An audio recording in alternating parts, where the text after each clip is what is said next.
இலங்கை மீண்டும் ஒரு பொருளாதார நெருக்கடிக்கு முகம் கொடுத்திருக்கின்றது. அதன் விளைவாக நாட்டில் தனிநபர்களுடைய மாதாந்த செலவு 17,117 ரூபாவாக உயர்வடைந்திருக்கின்றது.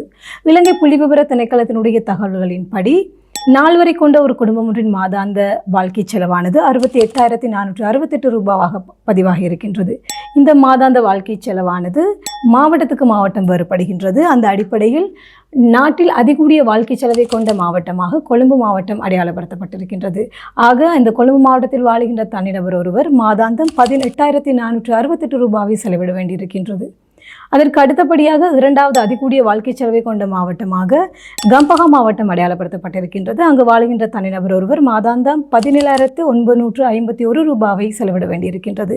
இதற்கு அடுத்தபடியாக மூன்றாவது அதிகூடிய வாழ்க்கை செலவை கொண்ட மாவட்டமாக நுவரெலியா மாவட்டம் அடையாளப்படுத்தப்பட்டிருக்கின்றது. நுவரெலியா மாவட்டத்தில் வாழுகின்ற தனிநபர் ஒருவர் மாதாந்தம் 17,820 ரூபாவை செலவிட வேண்டியுள்ளது. இந்த கணிப்பீடுகளின்படி இலங்கையில் வாழ்க்கை செலவு குறைந்த மாவட்டமாக மொனராகலை மாவட்டம் அடையாளப்படுத்தப்பட்டிருக்கின்றது. அந்த வகையில் மொனராகலை மாவட்டத்தில் வாழுகின்ற ஒருவர் 16,367 ரூபாவை மாதாந்தம் செலவிட வேண்டியிருக்கின்றது.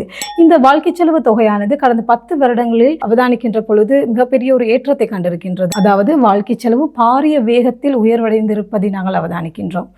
கடந்த 10 ஆண்டுகளில், அதாவது இலங்கை புள்ளிவிவர திணைக்களத்துடைய தரவுகளின்படி 2012ஆம் ஆண்டு காலப்பகுதியில் இலங்கையினுடைய தனிநபர் வாழ்க்கை செலவானது 5,223 ரூபாவாக காணப்பட்டிருக்கின்றது. அதேபோல் 2019ஆம் ஆண்டு காலப்பகுதியில் 6,366 ரூபாவாக காணப்பட்டிருக்கின்றது. அதனுடைய தொடர்ச்சியாக தற்போது 2026ஆம் ஆண்டில் 17,117 ரூபாவாக தனிநபருடைய வாழ்க்கை செலவு பதிவாகி இருக்கின்றது.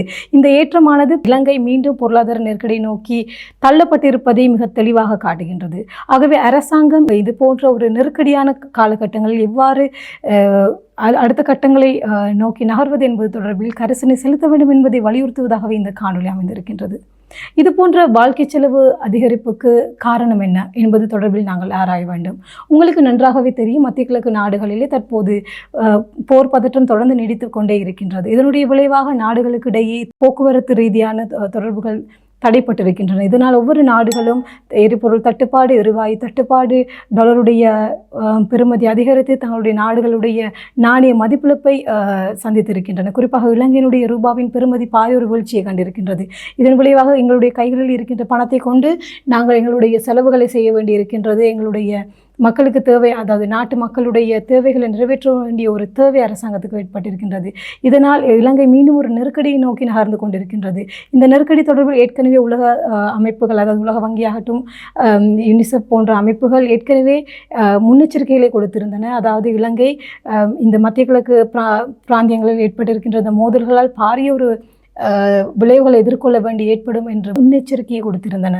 ஆகவே இலங்கை இவ்வாறான காய் நகர்த்தல்களை மேற்கொள்ளப் போகின்றது என்பதிலே இலங்கையினுடைய அடுத்த கட்ட வெற்றி தங்கியிருக்கின்றது. இந்த தரவுகளின் அடிப்படையில் நுவரெலியா மாவட்டம் 3வது அதிகூடிய வாழ்க்கை செலவை கொண்ட ஒரு மாவட்டமாக அடையாளப்படுத்தப்பட்டிருக்கின்றது. உங்களுக்கு பொதுவாகவே தெரியும், நுவரெலியா மாவட்டம் என்பது அதிகூடிய கஷ்டப்பிரதேசங்களை உள்ளடக்கிய ஒரு மாவட்டமாக காணப்படுகின்றது. அப்படியானால் நாட்டில் நடுத்தர மற்றும் கீழ்த்தட்டு மக்களுடைய வாழ்க்கை சுமை பன்மடங்கு அதிகரித்திருப்பதையே இந்த தரவு சுட்டிக்காட்டுகின்றது. எனவே அரசாங்கம் இந்த மக்களுடைய வாழ்க்கை செலவு அதிகரிப்புக்கு எப்படியான தீர்வுகளை கொடுக்கப் போகின்றது என்பதிலேயே இந்த மக்களுடைய எதிர்காலம் அல்லது இந்த மக்களுடைய வாழ்வாதாரம் தங்கியிருக்கின்றது. எனவே அரசாங்கம் உரிய காய் நகர்த்தல்களை மேற்கொள்ள வேண்டும் என்பதை வலியுறுத்துவதாகவே இந்த காணொலி அமைந்திருக்கின்றது. நன்றி.